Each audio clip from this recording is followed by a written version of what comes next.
que ça serait quand même.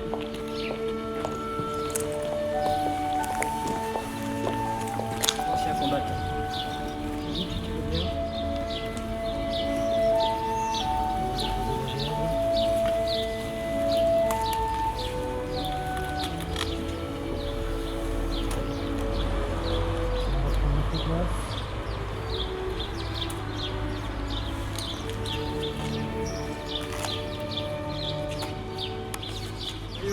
De la commémoration de la victoire du 8 mai 1945. Ce 8 mai ne ressemble pas à un 8 mai. Il n'a pas le goût d'un jour de fête. Aujourd'hui, nous ne pouvons pas nous rassembler en nombre devant les monuments de nos villes, sur les places de nos villages, pour nous souvenir ensemble de notre histoire. Malgré tout, la nation se retrouve par la pensée et les mille liens que notre mémoire commune tisse entre chacun d'entre nous. Cette étoffe des peuples que nous agitons en ce jour dans un hommage silencieux. C'est dans l'intimité de nos foyers, en pavoisant nos balcons et nos fenêtres, que nous convoquons cette année nos souvenirs glorieux de ceux qui ont risqué leur vie pour vaincre le fléau du nazisme et reconquérir notre liberté. C'était il y a 75 ans. Notre continent refermait, grâce à eux, le chapitre le plus sombre de son histoire.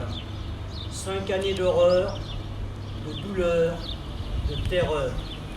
Pour notre pays, ce combat avait commencé dès septembre 1939. Au printemps 1940, il y a 80 ans, la vague ennemie avait déferlé sur les frontières du Nord-Est et a dit que notre armée n'avait pas tenu. Nos soldats, pourtant, s'étaient illustrés à nombreuses reprises. Ceux de Montcornet, d'Abbeville, de Gembloux, de Stone, les hommes de Narvik, les cadets de Saumur, l'armée des Alpes avait défendu avec vigueur notre territoire et les couleurs de notre pays. Ils sont ceux de 40. Leur courage ne doit pas être oublié. Dans le crépuscule de cette étrange défaite, ils allumèrent des flambeaux. Leur éclat était un acte de foi et au cœur de l'effondrement, ils laissaient poindre la promesse du 8 mai 1945. Cette aube nouvelle fut ensuite conquise de haute lutte par le combat des armées françaises et des armées alliées, par les Français libres qui jamais ne renoncèrent à se battre, par le dévouement et le sacrifice des résistants de l'intérieur, pour chaque Française, chaque Français qui refusa l'abaissement de notre nation et le dévoiement de nos idéaux.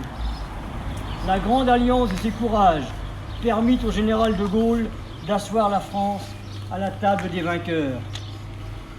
La dignité maintenue, l'adversité surmontée, la liberté reconquise, le bonheur retrouvé, nous les devons à tous ces combattants, à tous ces résistants.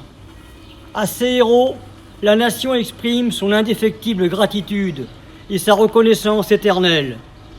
Le 8 mai 1945, c'est une joie bouleversée qui s'empara des peuples.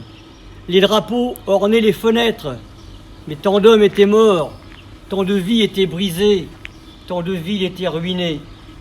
À la liesse succéda la tristesse et la désolation.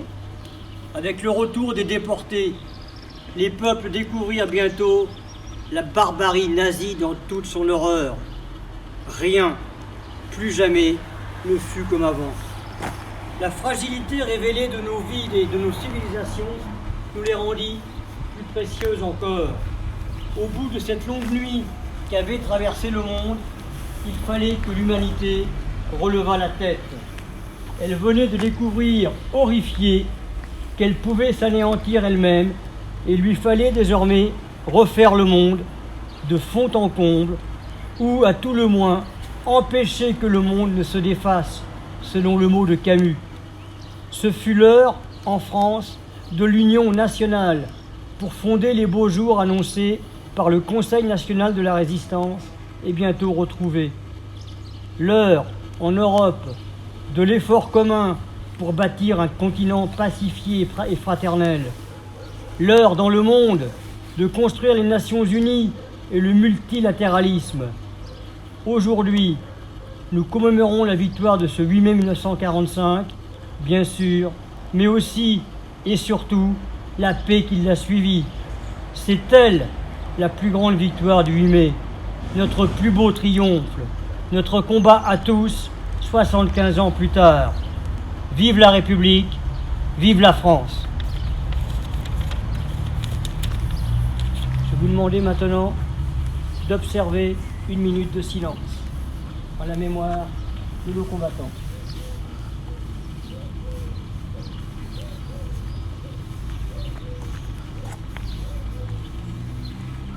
Le jour de gloire est arrivé, contre le de la tyrannie, les tendances sanglantes élevées, les tendances sanglantes élevées. Entendez-vous en campagne rugir ces féroces soldats qui viennent jusqu'au droit, Égorgés au combat, aux hommes citoyens, prenez vos bataillons, marchons, marchons, cœur sans recul, à part de nos sillons.